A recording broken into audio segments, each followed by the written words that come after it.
नहीं होगा ना आर्मी में भर्ती तो ब्याह नहीं होता है, आप जान लीजिए ये बात। और 4 साल में रिटायर होकर के आ जाएगा तो कौन ब्याह करेगा जी।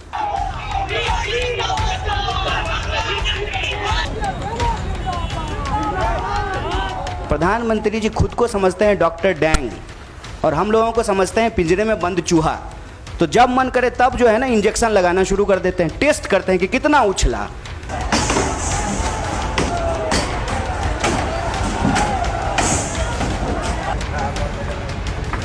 ट्रेन में आग लग गया है।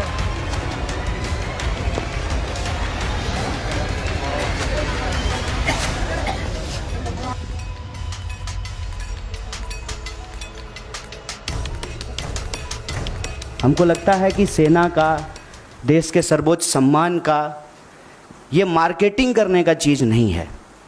लेकिन आप एक एक मंत्रियों का बयान सुन करके देख लीजिए। जो लोग अग्निपथ योजना का फ़ायदा गिना रहे हैं, ऐसा लग रहा है कि कोई चीज़ वो बेचने की कोशिश कर रहे हैं। जैसे सेल्समैन की भाषा होती है ना, वाह मेगा बम्पर ऑफर चल रहा है, आपको 20 लाख रुपया भी मिल जाएगा, 4 साल में आप रिटायर भी हो जाएंगे, फिर आपको रिजर्वेशन भी मिल जाएगा। इस भाषा की मानसिकता को समझने का प्रयास कीजिए। ऐसा लगता है कि रेलवे स्टेशन के बाहर कोई चूहा मारने की दवा बेच रहा हो। साहब आप मंत्री हैं, आप सबसे पहले देश की जनता को ये बताइए कि इस योजना की ज़रूरत क्या है। हर साल जब 50,000 से ज़्यादा भर्तियां और नियमित भर्तियां, जिसमें टीए भी है, डीए भी है, पेंशन भी है, सेंट्रल स्कूल में एडमिशन का भी प्रावधान है, रेलवे का भी टिकट मिलेगा, हवाई जहाज़ का भी टिकट मिलेगा, और अगर सर्वोच्च बलिदान आप देते हैं, आपको शहादत होती है, तो आपके परिवार का भी ख्याल रखा जाएगा। इन तमाम बातों को छोड़ करके मंत्री कह रहे हैं कि आपको 20 लाख रुपया मिल जाएगा इस उम्र में। ये वही भाषा नहीं है कि प्रधानमंत्री जी बोले थे कि काला धन वापस आ जाएगा तो आपके खाते में 15 लाख रुपया मिल जाएगा। मिल गया क्या 15 लाख रुपया? जिस खाते में 15 लाख रुपया मिलने वाला था ना, उसी खाते में 20 लाख रुपया भी मिलेगा। इस मानसिकता को समझने की ज़रूरत है और इसीलिए हम लोग इस योजना की ज़रूरत पे सवाल उठा रहे हैं। जब देश में एक नियमित भर्ती प्रक्रिया है, 2014 में देश बना है, उससे पहले क्या आर्मी में लोग बहाल नहीं होते थे? क्या हमारे पास जो एक प्रक्रिया नहीं थी, उस प्रक्रिया को ख़त्म करने का कारण क्या है? ये जो है ना, मैं देख रहा हूँ कि टीवी मीडिया रिपोर्टिंग में और कई जगह इस बात को बार बार हाईलाइट किया जाता है कि बिहार में आंदोलन हो रहा है। एक्चुअली एक डिजाइन है। किसान आंदोलन के दौरान भी आपने देखा होगा कि नहीं कुछ मुट्ठी भर किसान हैं वो हरियाणा और पंजाब के। अगर मुट्ठी भर थे तो वापस क्यों लिया? और अगर सिर्फ बिहार का मसला है तो नागपुर से लोग जो है पैदल क्यों आ रहे हैं दिल्ली की तरफ? तेलंगाना में घटना हुई, झारखंड में हुआ, राजस्थान में हुआ। तो ये एक देशव्यापी सवाल है। ऐसा नहीं है कि किसी एक राज्य से ही लोग सेना में भर्ती होते हैं, हर राज्य से होते हैं।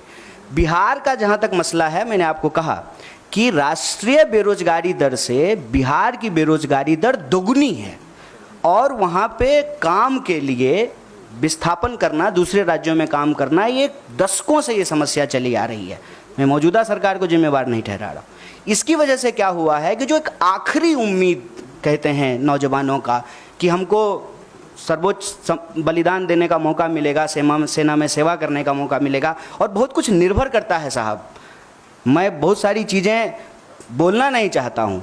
नहीं होगा ना आर्मी में भर्ती तो ब्याह नहीं होता है, आप जान लीजिए ये बात। और 4 साल में रिटायर होकर के आ जाएगा तो कौन ब्याह करेगा जी? ये बहुत बुनियादी सवाल है, समझिए इस बात को। एक लड़का सिर्फ नहीं जाता है आर्मी का नौकरी करने के लिए, पूरा का पूरा परिवार, पूरा का पूरा गांव उससे सम्मानित होता है।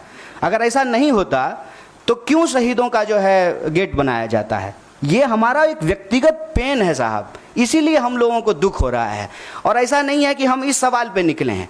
अभी रेल मंत्री अपील कर रहे हैं। ये रेल मंत्री तब कहाँ थे जब रेलवे की भर्ती में गड़बड़ी आई थी? याद कीजिए, तब भी बवाल हुआ था। तब रेल मंत्री आकर के बोले, फिर उस योजना को वापस लिए। तो बेसिकली क्या है ना कि प्रधानमंत्री जी खुद को समझते हैं डॉक्टर डैंग और हम लोगों को समझते हैं पिंजरे में बंद चूहा। तो जब मन करे तब जो है ना इंजेक्शन लगाना शुरू कर देते हैं, टेस्ट करते हैं कि कितना उछला, कितना जो है अनसीरियस चीज़ है। आप समझिए तो 2 दिन आंदोलन हो गया, कई ट्रेनें जल गई, हिंसा हो गई, तब कह रहे हैं कि नहीं नहीं नहीं इस बार जो है 2 साल एज बढ़ा देंगे। तो सो रहे थे, कहता तो है कि जगते रहते हैं आप, सोते ही नहीं हैं। तो उस वक्त बहाली जब आप निकाल रहे थे तो आपको समझ में नहीं आया था। ये सीरियस नहीं है। दूसरा बात है कि झूठ बोलते हैं और सब मंत्री लोग को लगा देंगे कि तुम जरा प्रोडक्ट बेच करके आओ, तो ले लो खरीद लो बेच लो, फायदे फायदे फिर।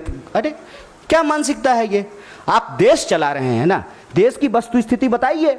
बिहार की किसी भी जनता को कोई संदेश देने का जरूरत नहीं है। बिहार ऐसा जगह है, सुन लीजिए साहब, मोहनदास करमचंद आए थे, हमने गांधी बना करके भेजा वहां से उनको। सिद्धार्थ आए थे, हमने बुद्ध बना करके भेजा उनको। हमारा काम नहीं है हिंसा करना। अगर हिंसा हो रही है इसके लिए सरकार जिम्मेवार है। और ये अग्निपथ योजना देश के युवाओं को अग्नि में झोंकने की योजना है। तो मैं बिहार के नौजवानों से यही कहूँगा, रे भाई इतना रिस्क लिए हो तुमको पता है। और आपको एक बात और मैं बताऊँ, आप लोग इसको नोट कीजिएगा, जो लोग आर्मी का तैयारी करता है ना, वो डर से जुलूस प्रदर्शन में नहीं जाता है कि पुलिस केस हो जाएगा तो हमेशा के लिए नौकरी नहीं ले पाएंगे। तो ये वो नौजवान हैं जिनको ऑलरेडी ये लग चुका है कि हमको नौकरी ये सरकार अब नहीं देगी, अब बहुत कुछ हो गया। तो मैं उनको कहता हूँ कि चलिए नौकरी के लिए आप संघर्ष कीजिए, लेकिन जहाँ आप नौकरी करेंगे वो तो वही रेलवे है, वही सरकारी संपत्ति है, उसको कोई नुकसान मत पहुंचाइए।